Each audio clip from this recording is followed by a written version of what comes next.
सभी भैया बहन नमस्कार। कक्षा सप्तम संस्कृत विषय दूसरा सेमेस्टर का प्रथम पाठ मतलब द्वादश पाठ है संस्कृत भाषायाः महत्वम।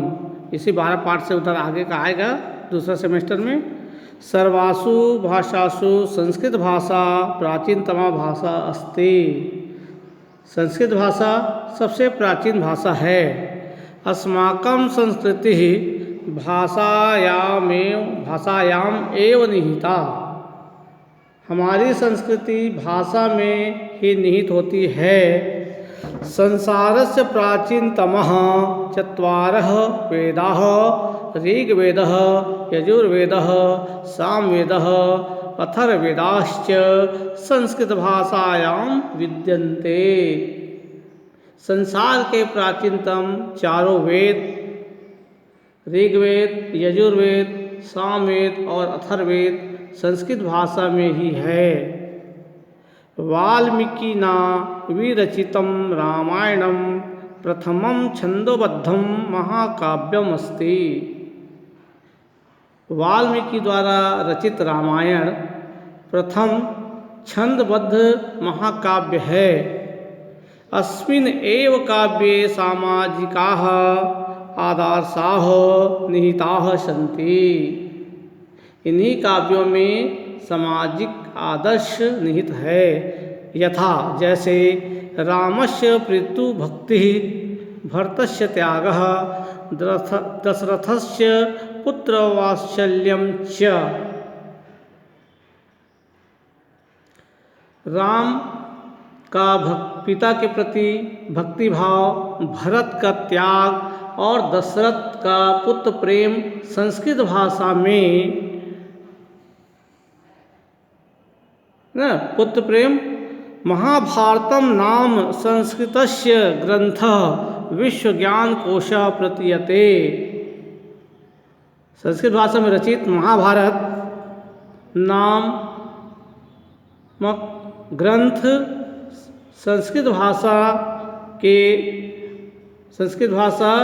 में रचित महाभारत ग्रंथ विश्व का ज्ञान कोश या ज्ञान का भंडार प्रतीत होता है।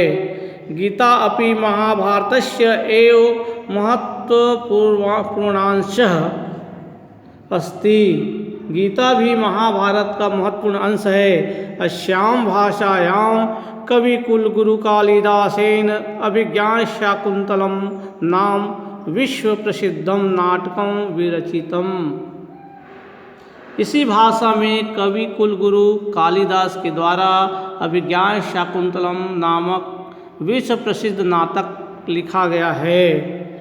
गीति काव्येषु तस्य मेघदूतं प्रसिद्धम् अस्ति। गीति काव्यों में उनका मेघदूत प्रसिद्ध है। जयदेवेन विरचितं गीतगोविंदम नामकं गीति काव्यम अपि सर्वाधिकं लोकप्रियम् अस्ति। जयदेव द्वारा रचित गीत गोविंद नामक गीति काव्य भी अत्यधिक लोकप्रिय है। पूरा भारते प्रायः सर्वे जनाः संस्कृत भाषायाम् एव परस्परम् आलम्पन्ति स्म। प्राचीन काल में सभी लोग प्रायः संस्कृत भाषा में ही बातचीत करते थे।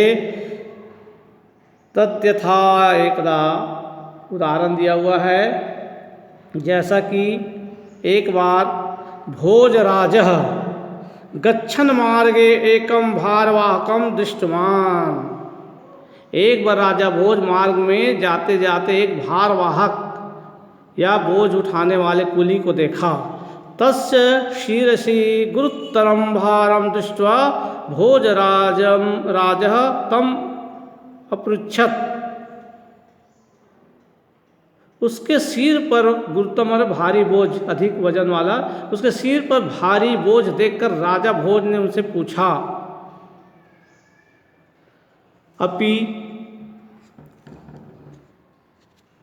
अपि भारो बाधति। क्या भार बाधा उत्पन्न कर रहा है अथवा भारी है? भारवाहकः शीघ्रमेव अवदत्। भारवाहक ने तत्परतापूर्वक जवाब दिया। क्या जवाब दिया? भारो न बाधते राजन यथा बाधती बाधते। महाराज, भार इतना कष्ट नहीं पहुंचा रहा जितना कि आपके द्वारा बाधते के स्थान पर बाधती कहना। यहाँ व्याकरण का शब्द है, यहाँ बाधती और बाधते सही होना चाहिए। बाधते तो यहाँ पर बाधती कहा तो उनको बहुत कष्ट हुआ, तो उन्होंने महाराजा से ऐसी कहा कि अनेन प्रतीयते यद सामान्य पूजन संस्कृत भाषाम जानती स्म। इससे सिद्ध होता है, इस प्रकार स्पष्ट होता है कि उस समय सामान्य जन भी संस्कृत भाषा जानते थे। शैनै शैनै संस्कृत भाषायाः व्यवहारः शिथिलो अभवत्। धीरे धीरे संस्कृत भाषा का व्यवहारिक प्रयोग कमजोर पड़ गया, किंतु अद्यत्वे अपि संस्कृत कक्षासु संस्कृत भाषां जीवित भाषा रूपेण पाठ्यते। किंतु लेकिन आज भी संस्कृत की कक्षाओं में संस्कृत भाषा जीवंत भाषा के रूप में पढ़ाई जाती है। भाषासु मधुरा इयं भाषा भारतीय संस्कृते रक्षार्थम ज्ञानवर्धनार्थम च संस्कृत भाषा अवश्य में प्रथितव्या।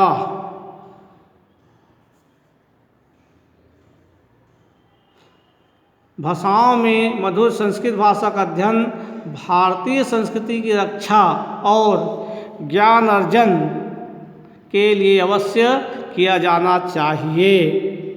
इस प्रकार संस्कृत भाषा का महत्व है कि हमारे प्राचीन ग्रंथ भी संस्कृत भाषाओं में रचित है, और प्राचीन समय में संस्कृत लोगों की बोली थी। जैसे कहानी हमने पढ़ा कि उन्होंने कैसे गलती को पकड़ लिया राजा की बातों को, है ना। तो इससे जन सामान्य को पता था कि संस्कृत बोलते थे। संस्कृत को सभी भाषाओं की जननी कहा जाता है, देववाणी संस्कृत कहा जाता है। लेकिन हमें प्रयास करना चाहिए कि थोड़ी त्रुटि हो तो चलेगा, लेकिन संस्कृत को बोलना चाहिए, आत्मसात करना चाहिए। इस प्रकार पाठ पढ़ेंगे। धन्यवाद।